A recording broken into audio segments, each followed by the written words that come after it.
Sussex cannot run away from their problems because they are the problem. They're thinking a move to LA will fix everything, but they will still be the same nasty, toxic, odious people they are in Montecito. Hello, everyone. Welcome back to the King YouTube channel. In a few of my previous videos, I have mentioned this plan of moving to LA, but I decided to devote an entire episode to discussing this ridiculous plan of Meghan and Harry's because, well, I find it absolutely hilarious that they believe moving to LA is going to fix all their problems. No, they are the problem. How is moving going to change anything? Meghan's team got a puff piece published in Life and Style. It's an exclusive. Prince Harry and Meghan Markle are house hunting in Los Angeles, thinking moving will fix everything. Okay, let's see what they have to say. Well, the article starts off with the bright lights of Hollywood are calling. Prince Harry and Meghan Markle are looking to trade in the quiet life of Montecito, California for the faster pace of Los Angeles and have been checking out numerous properties in the region. Well, I can believe they're wanting to get out of Montecito because everybody in Montecito hates their guts. Their neighbors in Montecito have also not been very supportive of this invisible children scam they're trying to pull. In fact, their neighbors have reported they see no signs of children living in that house in Montecito. So maybe Harry and Meghan are also trying to move away from people who are going to expose them for the liars they really are.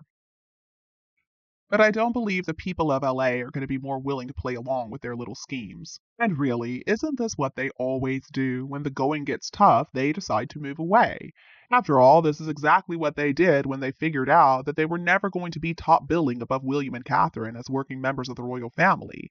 Meghan couldn't stand the idea of never getting to be top dog, so she convinced Harry that if they just moved to California, they could be American royals and everybody would love them. Clearly, that little plan has failed, so now time for it's not even plan B. I guess at this point we're on plan Z. Sounds like Meghan is convinced that people in LA will feel more sympathetic towards them, that they'll finally be accepted. But I'd say it's highly unlikely. I just don't see Meghan and Harry being able to peddle their BS in LA. I mean, LA is full of professional BS peddlers. The two of them cannot compete. An insider spoke with Life and Style, saying every time things get bad for Harry and Meghan, they want to move. It's their MO. They think a new place will be exactly what they need and will fix everything. Usually, it's just the same drama in a different location, but their friends and family agree that moving to LA could actually be really good for them. Well, yeah, it's going to be the same drama in a different location because they bring the drama with them. And who exactly are their friends and family who are agreeing that moving to LA could be really good for them? They don't talk to any members of the family except for Doria. What, so Doria told them they should move to LA? Well, she probably has her own reasons for saying that. And as far as friends go, last I checked, Marcus Anderson was their only real friend. So again, he probably has his own ulterior motives for promoting this move to LA. According to Life and Style, for one thing, it might open things up socially for Harry and Meghan, as well as for their kids, Archie and Lilibet. With its pristine coastline and lush vegetation, there's no denying Montecito is gorgeous, but it's also much older and stodgier than LA. The median age in Montecito is over 50 versus 35 in the City of Angels. Yeah, open things up socially. That's rich. Who would want to be friends with the two of them? It's not like they're unknowns. What are they even talking about? And as far as Artificial and Invisibet go, again, I think the children would actually have to be real to have any friends. In order for small children to establish friendships, usually they have to be allowed to go out and play with their little friends. That's something that Artificial and Invisibet are never allowed to enjoy. If by some chance Archie and Lilibet are real and really living with Harry and Meghan, well, their lives are absolutely depressing. They're never allowed to go out and play. There are no signs of children living at that home in Montecito. That was what was reported by the neighbors, let's remember.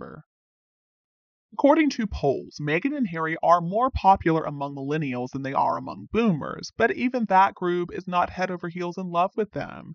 Another problem for Meghan and Harry is that by LA standards, they're actually pretty old. They actually would fit in much better in Montecito. See, people in LA are obsessed with youth. It's all about the next big thing, the next big star. Clearly, Harry and Meghan are not it. According to an insider, everyone is retired where they live now. It's not very fun or cool for them or their kids. Harry and Meghan thought they wanted peace and quiet, but this is too quiet, and it comes with the cost of loneliness. Oh, so they're blaming Montecito on the fact that nobody wants anything to do with them? How can they not see that it has everything to do with the way they have publicly trashed their own families and also the fact that they're impossible to work with? I mean, Meghan and Harry are not a couple of people who are ever going to be able to attract many friends. And as far as being too quiet, I think we know what that means. That means Meghan Markle's not getting enough pap opportunities. Montecito is a little far for the paparazzi to be driving all the way to just to pap Meghan as she's walking through a parking lot. It'll be much easier for her to call up Backgrid when she's already in LA, and then she only has to drive a short distance to be papped walking through a parking lot. It's funny too that Meghan and Harry are wanting to be somewhere that's a little more fun and more cool. The two of them are the opposite of fun and cool. Just look at Harry walking around with that miserable look on his face, and then Meghan walking around looking deranged as all get out with that rictus grin on her face. People in LA are not going to be any more excited to get to know them than the people of Montecito are. As usual, the two of them are completely lacking in self awareness. They refuse to take responsibility for the role they have played in their own loneliness. The insider also reports they need a crew they can rely on to celebrate holidays and share dinners. Otherwise, they're going to lose their minds just staring at each other every day. Okay, as far as I can see, they have already completely lost their minds. And yeah, I'm sure they do need some people they can rely on to celebrate holidays and share dinners because they sure don't have that right now. But again, that is because of their own behavior. I don't know why they thought this plan of trashing Harry's family and selling secrets to the highest bidder was going to earn them friends and respect. People in Hollywood care about their privacy. Meghan and Harry have shown time and time again that they're willing to sell other people's privacy to the highest bidder. Nobody is interested in allowing them to get close. While I do not believe the reasons Harry and Meghan are giving for this move, I do believe that they're trying to move for one very good reason. They're running out of cash. They cannot afford the upkeep and the mortgage on that Montecito McMansion. And eventually, this article does admit that. Of course, they give a lot of other reasons as well, but come on, we know the real reason here. According to the insider, they would be able to cut back their expenses dramatically.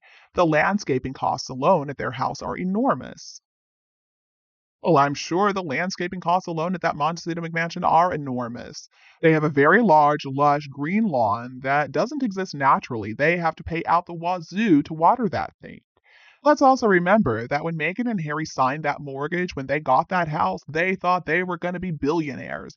That was right after they moved to the US. I think they had already signed deals with Netflix and Spotify and Penguin Random House, and they thought other companies were quickly going to follow suit. They thought they would have no trouble making money. Back then, they thought they were going to be turning down offers because they were going to get so many. Well, obviously, things didn't quite work out like that. Meghan and Harry have already said goodbye to their careers as podcasters. That Spotify deal fell apart, and there is no other contract that's going to be coming anytime soon. The Netflix deal is on shaky ground by all accounts. Meghan and Harry have got to come up with some content for Netflix soon, or there's no way Netflix is going to renew their contract that expires in 2025.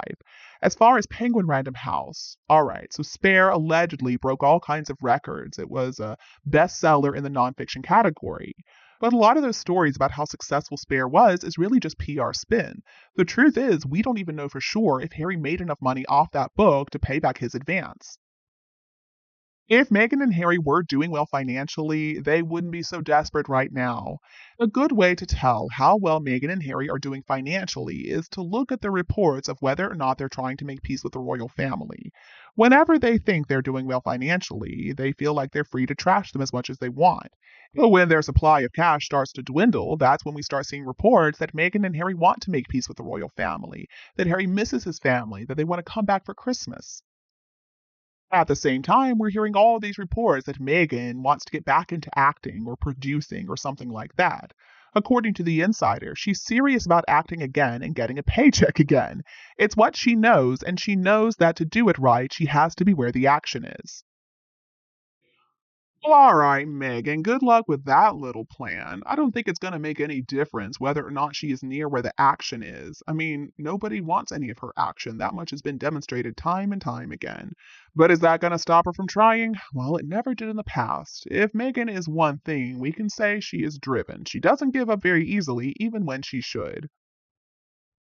It also needs to think carefully about her experience as an actress. I mean, let's be real, she never achieved real success as an actress.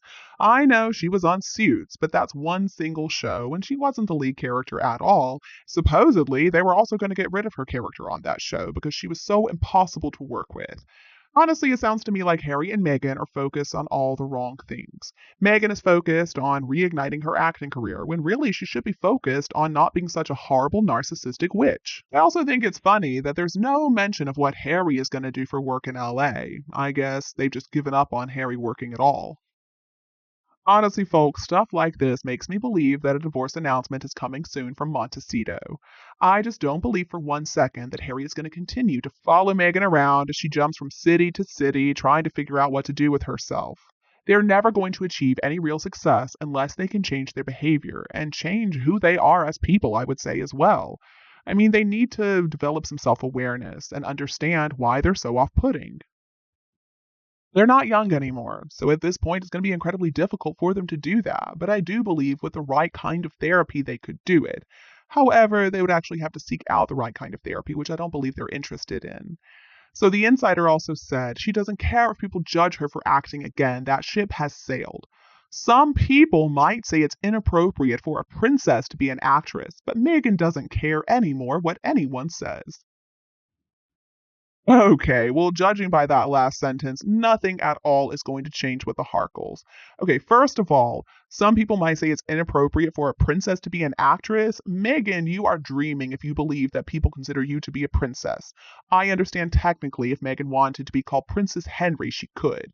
But she doesn't come close to Catherine. Catherine is a real princess. Megan is a phony. And what about this claim that Megan doesn't care anymore what anyone says? Oh, really? Is that why we're getting so many puff pieces trying to convince us that she's better than what we think she is? Is that why she's so desperate for approval from absolutely everybody? She doesn't care anymore what anyone says? I don't believe that for a second. See, for a narcissist like Megan, all that matters is what people say about her. She has no ability to love herself. All she can get is external approval, which she hasn't been getting, and that's why she is spiraling out of control. To me, that little quote about, oh, people believe that princesses shouldn't be actresses tells us a lot about Meghan's mental state right now, and it's very unhealthy. Megan needs to understand that nobody is judging her because people think that princesses shouldn't be actresses. People are judging her because she's an absolutely terrible actress. She's not convincing in the least. Her performance on Suits was never impressive. And what was she before that? She was a briefcase girl on Deal or No Deal. Meghan Markle has no acting talent. That's why people are going to be judging Meghan for trying to reignite her acting career. It has nothing to do with a title that she doesn't even hold. At this point, at least we can use Meghan and Harry as a cautionary tale. Just look at all the mistakes they made. First of all, they were so arrogant when they bought that home in Montecito. They could never have afforded that. They were just counting their chickens before they hatched. Let's also think about the reason that they so haughtily moved to the US. It's because they thought they were better than the royal family. Well, when you think that you are so high and mighty, you have got a long way to fall, and that's exactly what has happened to them. Are they going to be able to turn things around? No, I don't think so. It doesn't matter if they're in LA or Malibu or Montecito or even the UK. They are done, and the sooner they can accept that fact and move on, the better for all of us. And you, what do you think about Meghan and Harry's new plan to move to LA? Will they finally find the success they've been so desperate for? Please let me know your opinion below in the comment section. As always, don't hesitate to like and share this video with anybody else who would enjoy it. And don't be afraid to click the subscribe button to get more updates in the future. Thank you so much for tuning in, have a lovely weekend, and we'll be back to see you all tomorrow.